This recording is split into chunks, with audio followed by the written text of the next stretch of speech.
Good morning, folks. Daniel Swartz here from Sweet Home Farms. So, I have about 7 acres of my 13 acres fenced in with this temporary fence. This fencing is awesome. For temporary, I've got two rows of wire on one reel. So when I'm done for the winter, I'll take this all down because it floods out here. But it's pretty awesome. I have a little over a quarter mile of this kind of fence. Now this, where I'm standing here, is a drive I had cut. I didn't need to do a lot of cutting on the riverbank. There was a lot of canary grass. But before I put the horses and cattle in here,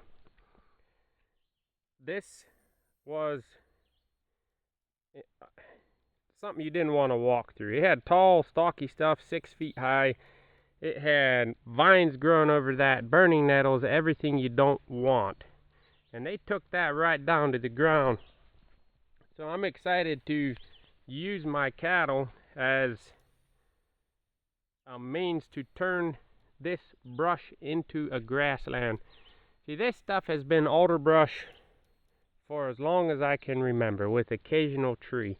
The alder brush, as far as I can tell, isn't that great for your river bottom environment because it grows in clusters that are really tight. It humps up, and then it shades out the forest floor so well that there's actually bare patches in between these clumps of alder brush.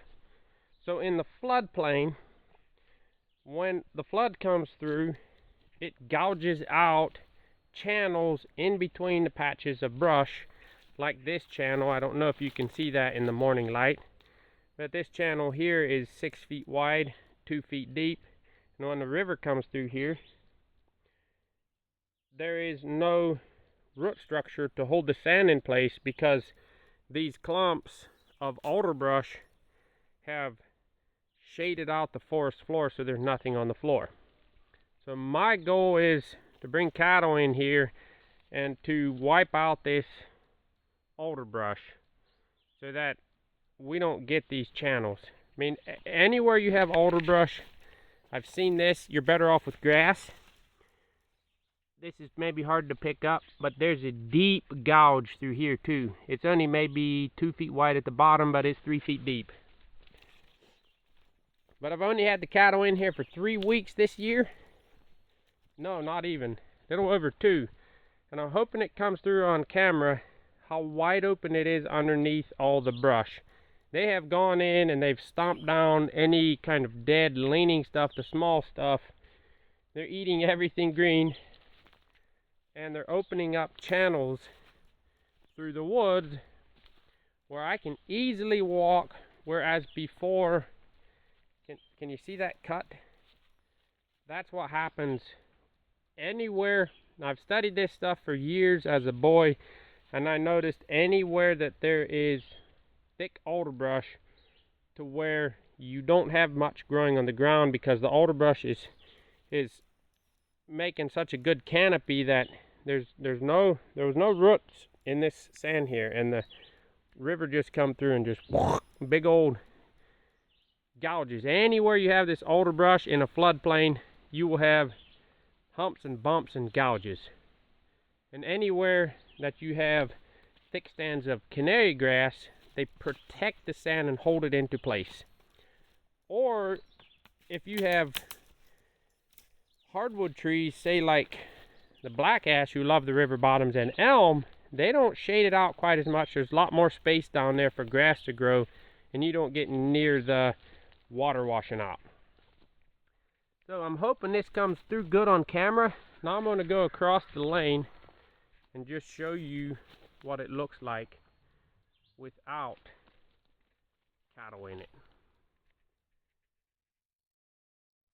Okay, let's go.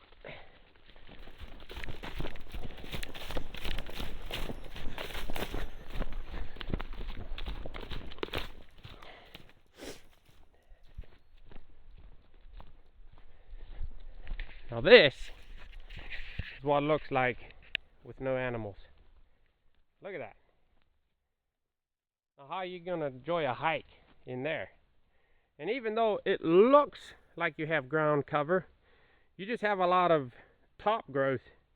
Everything goes down into the base of these plants, goes into a smaller, it goes from a clump of growth and it spreads out like this. So you have a canopy here, but you actually have tons and tons of bare soil under there, which is no good in a floodplain, because everywhere you have bare soil in a floodplain, it washes away. So I'm really excited to get this whole river bottom a makeover. We're going to turn it into a wetland, grassland environment for my cattle to eat. And horses. But the cattle do a better job of getting rid of brushy species. If you force your horses to eat that stuff, they will, if you have the right kind of horses, but they can also get sick with not the right nutrients for a horse. This is the kind of grass that wants to grow here. This is just young canary grass. It's been chewed down a few times.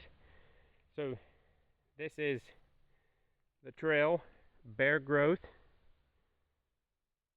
And then that's the kind of grass that will grow. This grass here, see, before I built this fence, I was staking out a stallion on this trail. This grass growth here is only maybe 4 weeks old. It's prime grass. It's very good, high quality.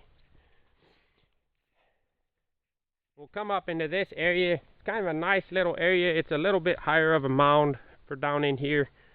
I noticed in the floods this year, this mound where these trees are grown was never underwater. Though I do know it does get deep enough some years.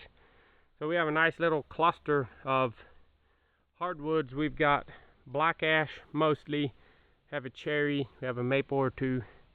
But this mound right in through here, it was raspberries, blackberries, and just all kinds of stalky, brushy stuff, along with burning nettles and who knows what kind of poison ivy.